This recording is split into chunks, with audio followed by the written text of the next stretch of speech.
Well, good morning, good afternoon, everyone. Welcome in truly across the continent. I'm in Newfoundland. We've got classes in BC and California. We are coast to coast today across North America, and it is such a thrill to be back with you at Exploring by the Seat of Your Pants. And we've got a lot of familiar faces in the crowd, but if you're new to us, like so many of you are, especially on our Zoo, YouTube, and Facebook pages today, we are all about bringing conservation, adventure, and science into classrooms around the world. And our favorite partner to do that with is the Toronto Zoo. So we're in for a treat in just a minute as we get to go in live with amazing educator Mary Ellen, who's going to take us on a journey with their orangutans, which I've got to say, having volunteered at the Toronto Zoo for years myself back when I was a teenager, are my very favorite creature in the zoo. So we're in for such a treat learning about these incredible great apes. Now, before I turn it over to her, I want to highlight we do have a Kahoot today. So between our talk and our Q&A, if you want to play along with a little 4-question quiz for bragging rights, you can pull up this game pin in a separate tab and join us for some fun mid-show. Also, get your questions ready. If you're on YouTube or Facebook especially, start typing them in the chat anytime you want to know anything. I'll take as many as we can during the Q&A period. Now, without further ado, welcoming back for the 8 bazillionth time, Mary Ellen, welcome back. Thank you so much for joining us again on yet another incredible journey at the zoo. Thank you so much for having me, Jesse. I absolutely love doing these videos with you and getting to educate so many people about the amazing work and all the incredible species who live here at the Toronto Zoo. So welcome, everybody. Like Jesse was saying, my name is Mary Ellen. I'm one of the educators or coordinators here at the Toronto Zoo from our Learning and Engagement Department. And I'm here today to talk to you about orangutans, kind of what's happening with them in the wild, the orangutans who live here at the Toronto Zoo, what their role is, and how we can all work together to help save them during this orangutan caring weekend, which is super exciting. Or week, sorry, not weekend. They deserve a whole week. They don't just get 2 days. They get a whole 7 days to care about the orangutans. All right, Jesse, I'm going to have you bring up our land acknowledgement really quickly here for me, and then we will get started. So before we start with our program, I would just like to acknowledge that the land that I'm currently standing on is the traditional territory of many nations, including the Mississauga of the Credit, the Anishinaabe, the Chippewa, the Haudenosaunee, and the Wendat peoples, and is now home to many diverse First Nations, Inuit, and Métis peoples. I would also like to acknowledge that Toronto is covered by Treaty 13 with the Mississaugas of the Credit and the Williams Treaty signed with multiple Mississauga and Chippewa bands.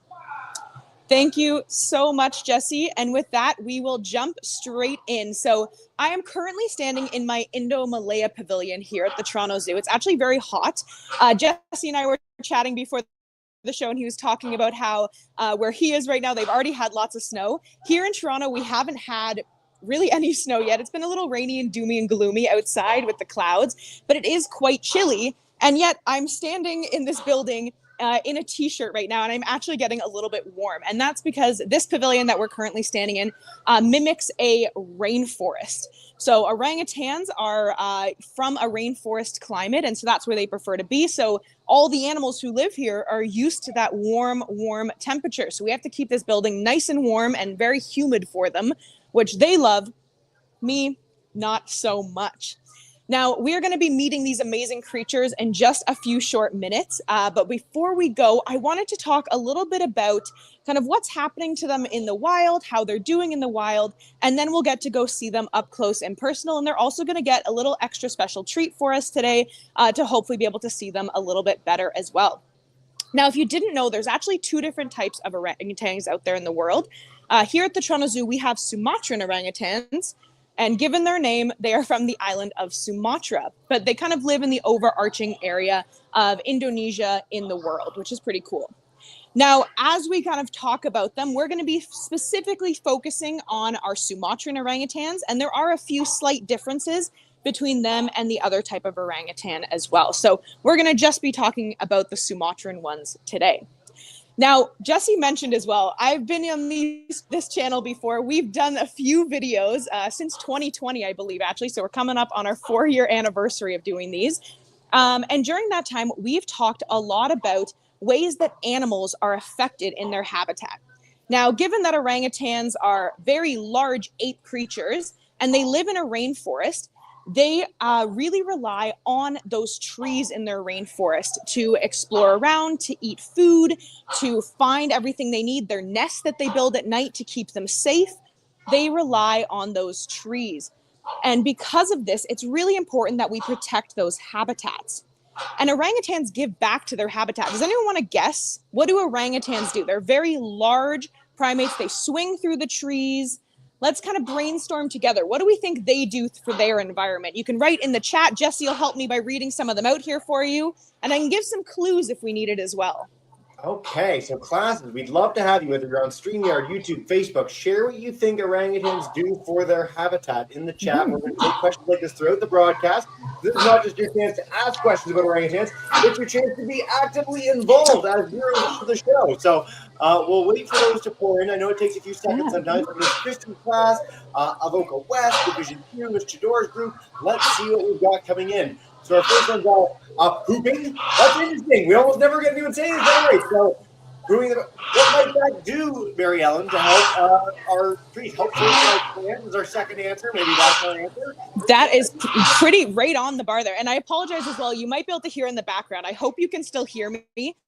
Jonah, our concave cast hornbill, has decided to do some calls, and he's directly in front of me. So he's a little bit loud here, so I hope you can still hear me. But we are right on it. So they are actually one of the best seed dispersers of any large mammal. So basically what that means is, think about maybe this morning, or maybe for an afternoon snack today, you might have an apple, or maybe like a mango, or some other type of pitted fruit or seeded fruit.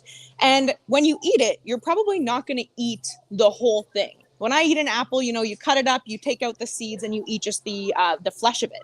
But orangutans and other large animals who eat fruits in the wild, they don't really care. They're going to eat the whole thing. They're not sitting there paring it down and getting rid of the seeds. They're eating the entire fruit as they have their snack or their meal, whatever they're doing at that time. And this is really important for tree species because, as I mentioned, they're swinging through the trees constantly. They're exploring out into their habitat. And what that basically means is they're eating in one location and going to the bathroom in another location. And they don't digest the seeds. So we're kind of right. When they go to the bathroom, the seeds are able to come out with a nice little bundle of fertilizer, and they can actually help to reforest the habitats that they're living in. So they're super important for their own habitats, and they're able to distribute that around and really make a huge impact on the land that they're living around. Now, one of the big issues that we find with them right now is they are declining in population due to something called palm oil. Now, you can say a quick yes, no in the comments. Does anyone know what palm oil is? Anyone heard of it before? You might have also seen it. It can sometimes just be written as vegetable oil. Yeah, Jesse's got his hand up there. Palm oil is something that I never heard about when I was the age of our kid in classes. But now as an adult, it's become a really big topic in conservation. So palm oil, I'll put this up for anyone. We don't know about it as our first answer. Let's see what we got on YouTube as well. Yes, so a bit of both so far. Okay. No, mostly no, which is really interesting. That's good to know. Interesting. Okay, this is good though, because that means we get to do some education today. So I'm going to be on the move here now, and I'm going to come around the corner. We actually have a really great display of about palm oil here in our Indo-Malaya section. And I'm going to just take a second here and turn the camera around. So you don't have to look at me anymore here. We can look at the things in front of me. Give me one quick second here. There we go. It always takes me a moment. But this is our really cool display. And what it's showing up at the top is different products that you might have in your house. You might recognize some of them. And these are lots of different brands. And palm oil is basically a vegetable oil that we see in pretty much everything. It's in about 50% of the items that we have in our cupboard. So it can be food or non-edible items like soap or makeup, anything like that, or even creams. And it's a really, really popular oil that we put in different products. Now, there's kind of a good and a bad to it. So what ends up happening is when we want to grow palm oil, unfortunately, we take our beautiful rainforests that look like this, and we cut them down to plant the palm oil trees that look like this here instead. And so unfortunately, what happens is we create a monoculture. And basically what that just means is we're only growing one type of plant in that area. And the animals who all live in Indonesia, they can't survive on just that. They need a variety of species. So they need to be able to have all sorts of different plants, just like the diversity we have here in our pavilion. All these different species have a really important job. Every animal eats something different. Every animal relies on a different type of plant. And when we just put the palm oil, that means that these animals are all pushed out of their home, which is really unfortunate for them. We want them to be there, and they're really important for that habitat to keep it healthy. Because when we grow just one type of plant over and over again, we can actually really do damage to the soil, and it can become less good at growing other things in the future if we kind of use up all the nutrients it has in that one way.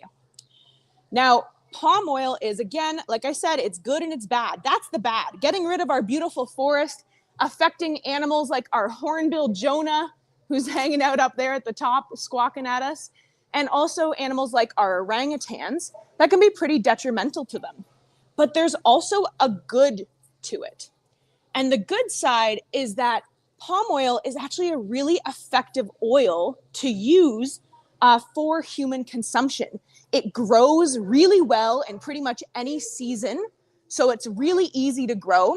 It's very fast growing, and you get a high yield from the harvest, which means you don't have to grow as much to be able to have as much back from it.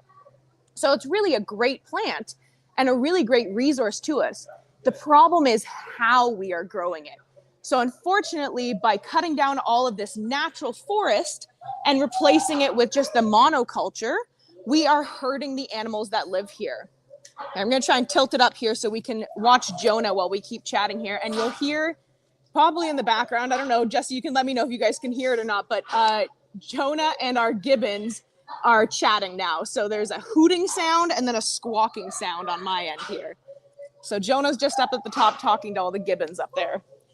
But what can we do about this? Now, do we think if we don't like palm oil cutting down the trees, do we think we should just stop buying things with palm oil in them?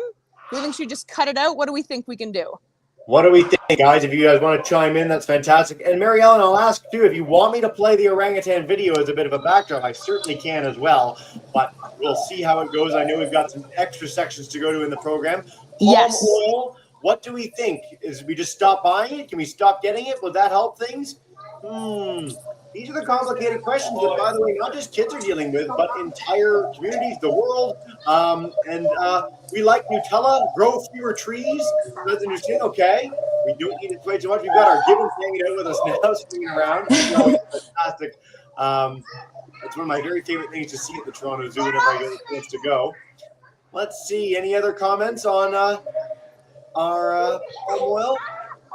One more coming in. Let's see. Oh, all right. Well, we've got to grow fewer trees. We don't use the app to buy sustainable palm oil, so palm oil in the way. These are great options, Mary Ellen.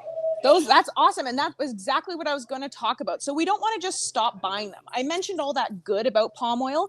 So it actually is a really great resource for us. It's just about how we take it. And we've talked before on the channel, Jesse, about sustainability. And what that essentially means when you break it down is we're looking to be able to utilize the resources around us in a way that doesn't harm the environment that they're coming from. So there is a program that is out there that looks at farmers and companies that are purchasing and creating sustainable palm oil. And somebody in the chat, you said, mentioned an app. And this is actually kind of what it looks like here. This is a logo that you can use. And essentially, this can let you know if the company that you are purchasing from is using sustainable palm oil when they produce their goods. So there's a lot of companies out there that are either fully sustainable or moving towards that more sustainable palm oil. And what that basically means is that the people who are growing it, they have some stricter rules and regulations. They're not allowed to deforest a brand new area for the palm oil that they want to grow. They have to use already existing farmland or area that's already been deforested for a different reason and repurpose it basically into a palm oil plantation. And they also have to do some conservation work with monitoring the animals and plant species that live around that area. And they also need to make sure that their workers and people who are there are getting paid a fair wage and being treated correctly when they're doing the work on the property as well. So there's a lot of great benefits to sustainable palm oil. And essentially what we can do to help them is by Googling the different companies that we purchase from and making sure that they are using sustainable palm oil. So it's hard to tell when you look at an ingredient list on the back of a product. it might say vegetable oil or palm oil, but it's not going to tell you in that moment if it is sustainable. So you need to go to Google and check out that the parent company and make sure that you're getting it from a sustainable source. And then if the company that you're buying from isn't sustainable, maybe we could look at sending the company a letter, or you stop buying from them and you switch brands, and that kind of forces them to go more sustainable as well, which is great for not just orangutans, but animals like our gibbons, our hornbills, and everybody else who lives in Indonesia, and all of the different species that live here. So as we keep talking here, I'm actually going to start heading outside, and we're going to make our way over to go see our orangutans here at the zoo. Also, because the gibbons and hornbills have decided to really start chattering it up here for us, and they are creating quite a ruckus up there. So it can seem very overwhelming, and I totally understand that. There's a lot of things happening in the world that can be a little bit scary when we talk about animal conservation.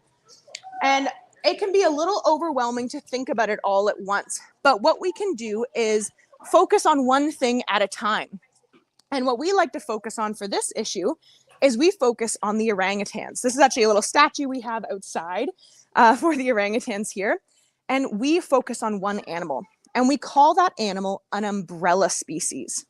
Think about if you are outside maybe playing with your friends or your family, and you have an umbrella and it starts raining and everybody runs under the umbrella to be with you. Even though you're the only one with the umbrella, you're actually helping so many more people around you stay dry. So even if we only say we want to protect the orangutans, we're actually protecting all of these other species as well with them, which is really cool. So it makes it a little bit less overwhelming to think about. All right, now we're going to head inside. But the one last thing I wanted to show us out here is we actually did some construction, and we have created a brand new outdoor habitat for our orangutans. And I just wanted to show you part of it. Sadly, they will not be coming out today. It is far too cold out here for our orangutans. They like a quite warm 10 degrees Celsius and up. Anything cooler than that, and they're not a huge fan of it, which makes sense where they're from in the world. But this is actually a really cool tower. I got to tilt the camera really far up, where the orangutans can climb up and go over on the tower all the way down there. That's the end of the tower down there, which is pretty cool. I don't know if anyone in our chat is really good at monkey bars. Maybe. I definitely would not be able to do that tightrope walk. Not at all. It's pretty impressive. It's very impressive, yeah. So they have that there, and they also have a massive outdoor exhibit that's just on the other side of this building here. All right, now we're going to turn it over to our actual orangutans who live here at the zoo. So we're going to head inside. We've just gone from one half of the pavilion to the other half, and you can still hear Jonah and our gibbons having a little chat here. But as we walk through, I want you to take in, these are all the species of plants and animals that we are saving by just caring about orangutans. For example, this is a tomastoma. This is Fernando. He's a pretty cool guy. He's just chilling in there right now, but he is saved thanks to the work that we do with orangutans. All right, and we're gonna head up here to get hopefully a really good view of our orangutans, and we're gonna try and see who is out today. So let's take a little peek. So here at the zoo, we have 7 orangutans, and this is their indoor exhibit here. And I do see someone over there in the corner. But when you first come upstairs, it can be a little confusing. So we actually have this really nice little wall that says "Meet the Orangutans." And you're able to get a nice big photo of them and a little bit about their personality as well. So some of them were born here at the zoo, some of them weren't. And you can kind of learn a little bit more about them, which is pretty cool. Even I still have to use this occasionally because even though I work here, the orangutans can be a little bit difficult sometimes to tell apart from each other. All right, we're gonna come over here, and to me, this looks like Sakali and Wally, which is really exciting. And I do see that our keepers are down below right now, and I think they're gonna be dropping something in for us, and maybe seeing if Sakali wants to come over and grab a little extra snack. So Wally is Sakali's baby. He's about 2 years old now. He was born in 2022. But they keep their babies with them for about 5 or 6 years. And so Wally's going to still stay like that. He's actually on her back right now and kind of side, like a little backpack. But we'll see if we can get them to come over. There we go. We'll hang out here for a minute or two with them while they're eating their snack, and we'll see if they want to come around and give us a little bit of a movement here and maybe look around. But they got a nice, yummy snack. Wally looks like he got some sort of fruit in his hand. It's bright yellow. And then Sakali looks like she's got some celery, and she's also drinking something as well. So she might have some juice or maybe some oatmeal as well. Now, I did create and highlight a little document here for us because it can get a little confusing with all of their names, especially because they don't all come out on exhibit at once. So I'm going to hold this up here for us. But this is our orangutan family tree here at the zoo. So who we have out with us right now is Sakali. And Sakali and Booty had baby Wally. But you'll also notice underneath of all their names, I put all these little shapes. And basically, if you were to spend time matching up all my little shapes that I made, that's the different orders that they can come out in. So the orangutans are mostly solitary. Sometimes the females will come out together, or some of them will come out and hang out together if they feel like it. But oftentimes they'll come out in random pairings for enrichment for them as well. So they have some friends that they like to hang out with. But they don't stay with each other all the time. They mix and match who they come out on exhibit with, which is pretty cool. All right, Jesse, we're going to hang out here with our orangutans for a little bit, but let's take it over to the questions. And if we don't get a great view of them here, we can start playing our backup video as well. Amazing. Well, we're going to start with our Kahoot to test some understanding and have a little bit of fun around orangutans, and then we are going to dive in with all our Q&A. So Miss Shador's class, you guys are going to be our first group. Division 2 of Oka West. Miss Christie, we're coming to you all, I promise. YouTubers, Facebook classes, everyone, we can't wait for your queries as well. So feel free to start typing those in the chat if you're on YouTube or Facebook. Live classes, we're coming to you. But first, we're going to dive in with a little bit of our Kahoot. So for those who are new to Kahoot, the faster you answer, the more points you get. And what you win is our everlasting respect on your orangutan knowledge. So please do feel free to join us with that game pen I brought up for a second. I'll highlight it on screen. And we are going to get underway momentarily with a little more of this. And then Q&A. So we've got 20 minutes more together. It's like an eternity in virtual broadcast world. I am going to start us off. And Mary Ellen, if you want to help us with any of these questions, you are welcome to chime in with some clues as we go through here. Perfect. Right. Question 1 in 3, 2, 1. All right.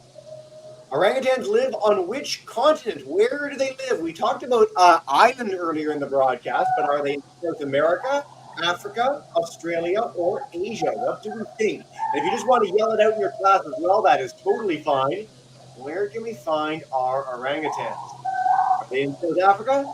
Are they there with the kangaroos in Australia? I don't think so. Somewhere different. Oh, a lot of you thought Africa. So Africa has the other great apes. So it'll have chimpanzees, gorillas, but Asia is where our orangutans live alongside our gibbons. So very good to the 10 of you who nailed that. Aquatic first. All right. Mary Ellen, I'll let you build them up for the second one. Orangutans are the largest tree dweller on Earth, the largest animal that lives in trees. How heavy can they get? 50 pounds, 100 pounds, 150, or over 200 pounds? What do we think? They are quite heavy. They're very good at their movement, though. So they're very, very muscular creatures as well. Very strong. They spend a lot of time climbing and swinging through here. And you set them up for success. It is over 200 pounds orangutan, so bigger than me, bigger than a lot of us, bigger than most people. They are an incredible animal to be able to do that, and that changes our leaderboard radically. So Royal Turtle's now in our lead. Question 3, true or false? Orangutans build nests in trees to sleep in. Surely not. That sounds crazy. Birds build nests. Crazy. Look at all these nesting materials in the exhibit here. Wow. I think they're going to go to waste. Yeah, that would be a bummer. We don't want that. No wasted nesting material. That's a riot. All right. And for those whose Kahoot is not loading, I'm sorry to hear that. You can just yell your answers out in class. We're happy to have you participate any which way. Most of you got that right. Yes, a lot of the great apes make nests, which is really exciting. So just like we like to fluff our bed up, they like to have something comfy to sleep in the forest as well. So Collie's even made herself a little nest in the corner there. Nice. Way to go, Sakali. What is the biggest threat to orangutans? Now, this is a tricky one. Pollution, habitat loss, climate change, or big cats eaten by things in the woods? It's not the answer a lot of you might think it will be, and it's something that I always like to harp on when we talk about conservation in programs. Let's see what we've got. So a lot of you picked climate change, but most of you picked habitat loss. That's really good. That doesn't happen very often. So yes, just like we need a home to live in, orangutans need a home to live in. And so as we cut down their forest for things like palm oil plantations, like we talked about earlier, that can really negatively impact them. It's why they're endangered. It's why conservation efforts for them are so important. So great job, Royal Turtle, who's our victor, and anyone else for tuning in and playing along as well. You guys rock. And as Mary Ellen said, we're going to dive in with questions now. We want to hear from you. So, Mr. Doors class, I'm going to head to you guys first. Unmute your mic. Come on in to kick us off, and you are good to go. Hey, welcome in. Hi, I'm just checking. I have a question. Carter, come. What's your question about orangutans? So are the orangutans easy to take care of? Are they easy to handle? Ooh, good question. Yeah. So, it's a bit of a complicated answer. So they work very closely. The keeping team that looks after animals like our large primates, they are a very dedicated team of caretakers, veterinary staff, and nutritionists. And I wouldn't say it's necessarily easy for them, but they have built a relationship with the animals and kind of a trust with them over the years that they've been here looking after them. So I wouldn't say it's easy. Orangutans are very strong and quite intelligent, so they can get a little sneaky or maybe a little sassy every once in a while if you want to put a human emotion name to it. And that can be difficult, and sometimes they don't like people, and they will let you know if they do not like you. So you do have to be a little bit careful with them, and they're still definitely a wild animal, even though they do resemble us so much, and we have a lot of overlapping qualities with them. So I wouldn't say they're necessarily easy to look after, but if they like you and you have that kind of mutual respect and understanding and that passion to take care of them, then it's definitely maybe an easier animal to look after. Yeah, what a great question. We don't get that one very often. I think you'd agree with this, Mary Ellen. Animals that are very intelligent are challenging because they're very intelligent. They can problem solve, they can scheme, they can try and find ways of getting out, and that makes it difficult sometimes to handle them. But they are just magnificent to witness, and they're such a great addition to the zoo. So I'm so glad we got that question. All right, Division 2, we're going to head to Drinkwater Elementary. Duncan, BC, if you guys want to flick on your mic, we'll come to you next. And you'll be a voice in the ether for us. Is our question. Welcome in. Hey, is there any white colored one of them? Cause I know there's like white whales and giraffes and all this stuff. So, and I'm really curious about that. Oh yeah, good question. So yeah, the video that you'll see on screen and the orangutans in front of us, that's actually the same orangutans on screen in the video. They are that really bright kind of orange color that we see. And that is the base color for orangutans. They can kind of range between a bright orange and a deeper, darker orange. But when you talk about having a white colored animal, that's something called like albinism or oh my goodness, there's another one that starts with an L. Jesse, you might be able to help me. I'm blanking on it really quickly here. Leucistic, I think. Yep, there we go. Leucistic, thank you. And that is a gene mutation that we can see in animals out there. So humans can get it as well. Humans can also be albino. And basically what it means, it's a lack of pigment or less pigment, depending on what you have or what the gene mutation is. And it can change the color of an animal or of a person because it basically eliminates the pigment in your skin. Now, for humans, we have ways around it. If you have albinism, you have to be very careful in the sun. It can be really dangerous to be in the sunlight. It can really hurt your skin or your eyes. But for animals, it's a little bit more tricky for them. Animals who have a gene mutation like that don't tend to do as well in the wild because they are not able to survive their same way.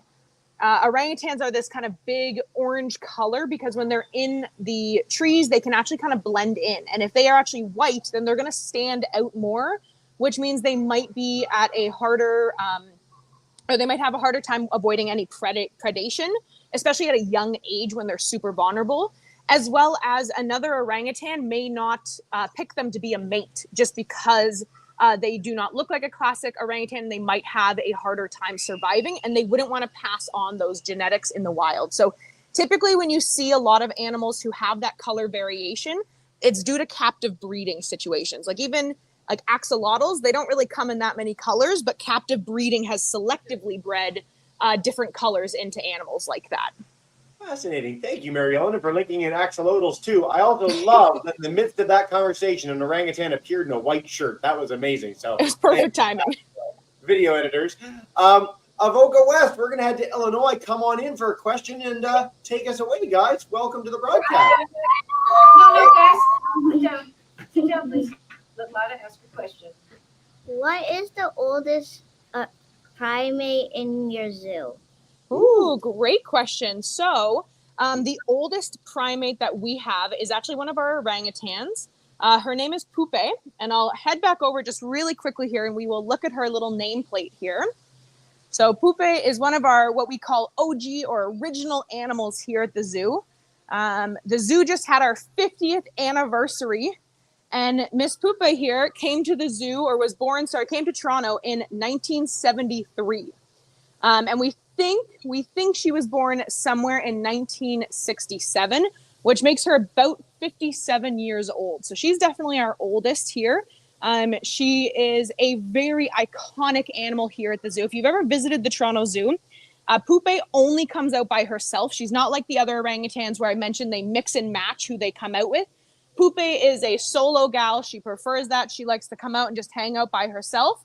But something that's really cool is there's actually a squeegee here on the ground or on the platform.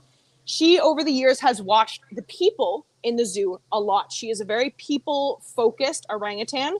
She loves when people come by with their babies. She likes to nap near a window down there so she can watch all of the people around her. And she will actually pick up the squeegee and the bucket of water that we give her, and she will window wash from the inside, which is pretty cool. So she might be our oldest orangutan here and our oldest primate, but she is definitely still a character and loves to interact with everybody around her. Oh, I've actually got this in the video right now. Like, this is literally just what you mentioned. And I've There we seen this go. before, so it's very amazing to witness. Oh, we've got we're switching along and all the coolest things for our orangutans at the zoo. But what a great question. Thanks, guys. All right, Niagara Falls, Miss Christie's class. I saw Niagara Falls from a plane the other day for the second time in my life, and it is amazing to see that from the air. Just throwing that out there. But Miss Christie, come on in. Take us away, guys. So nice to have you back. Hi. Hi. Hey. What is the relationship between humans and orangutans? Yeah. So the relationship between humans and orangutans, I'm assuming you mean like genetically in like how we Yes. are related to them, not like, oh, they're my pal. Sorry, I cracked myself up with my own jokes. Anyway, so orangutans, and similar to all kind of great apes out there, we evolved from a similar ancestor to them. And so we do see a lot of similarities between ourselves and animals like orangutans and gorillas. Due to here, I'm just going to get to a slightly better location here as they start climbing up for us. Just due to the close genetic relationship that we do have with them. For example, if you look at their hands or their feet, they have very, similar hands to what we have, just slightly longer fingers. And they kind of have hand feet as well, which is how Sakali's climbing so well right now, all the way up to the top. That would scare me. I would not want to be up there. But essentially, we do have a quite close relationship with them genetically. And you can even see it in some of their facial expressions and how they care for their young as well. So Wally here is about 2. He's going to stick with mom for another couple of years before she weans him off and kind of kicks him out and sends him out on his own. And they have a very similar style of raising their young. They're also pregnant for about the same amount of time that humans are. It's around 8 months, which is very similar to how long it takes for humans to also create life as well. I'll stress for our audience too, and we've discussed this in our gorilla programs in the past too, like we're a great ape. So humans, chimpanzees, bonobos, gorillas, and orangutans are all in the great ape family together. Orangutans are the most distant from us in that group, but they are our closest relatives. In the same way that a horse and a zebra and a donkey are related to one another, we're very closely related to orangutans. So I always love when we get this question, and it's so neat. And again, to go to a zoo, to go to the wild, to see an orangutan, you cannot not notice that different similarity. I mean, we are so similar in so many ways to them, and it's why there's such an enduring fascination with them. So, great question, Miss Christie's class.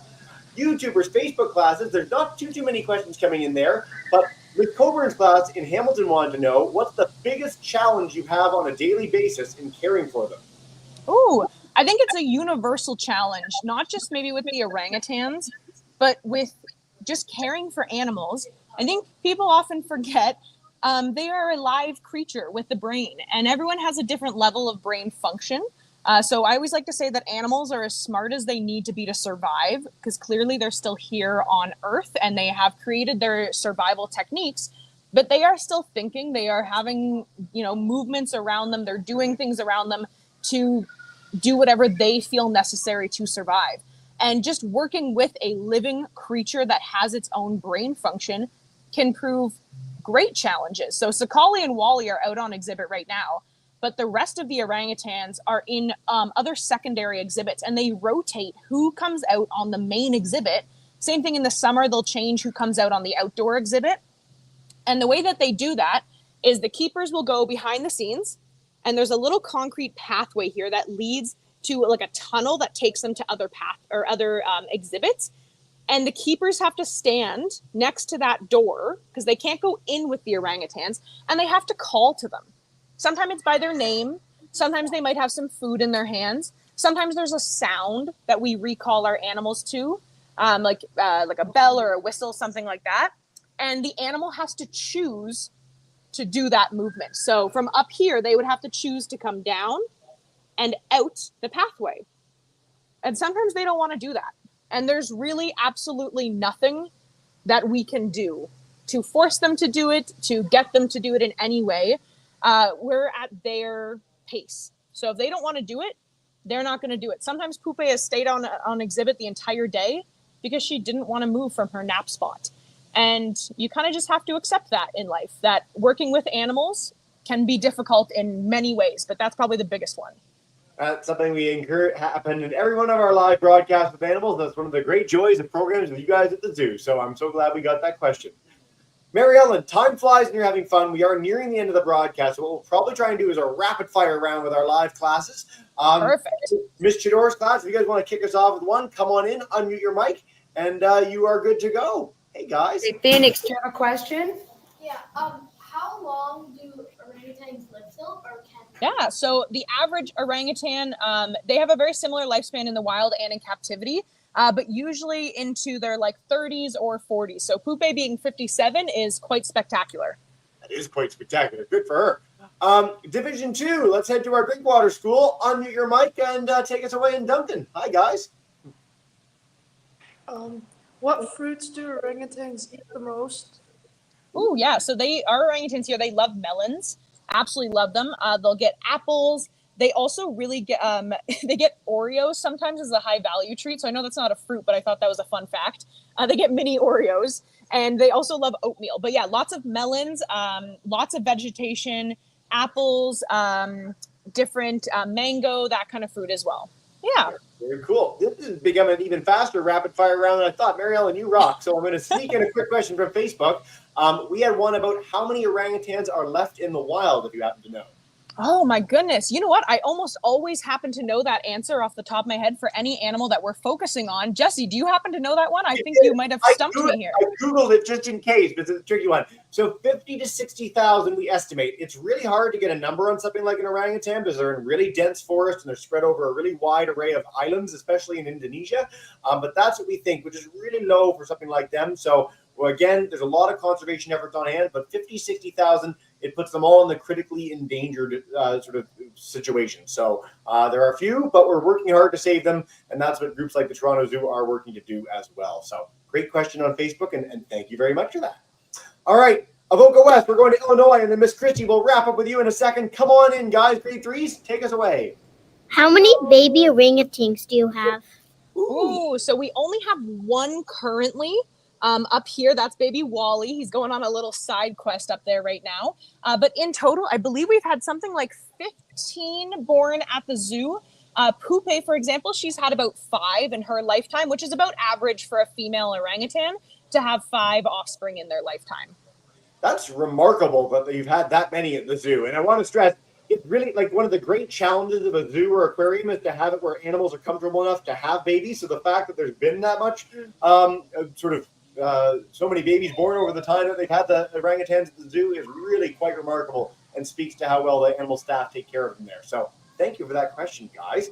All right, one last one from Miss Christie's class, and then we're going to wrap up and say farewell together. Come on in Niagara Falls, guys. How big do the orangutans get? Yeah, good question. So the males get bigger than the females do, but I would say on average, their max weight is about 90 kilograms, which a quick math in my head is just over 200 pounds or so. So that's about their max weight that they can get. Females are a little bit lighter than that.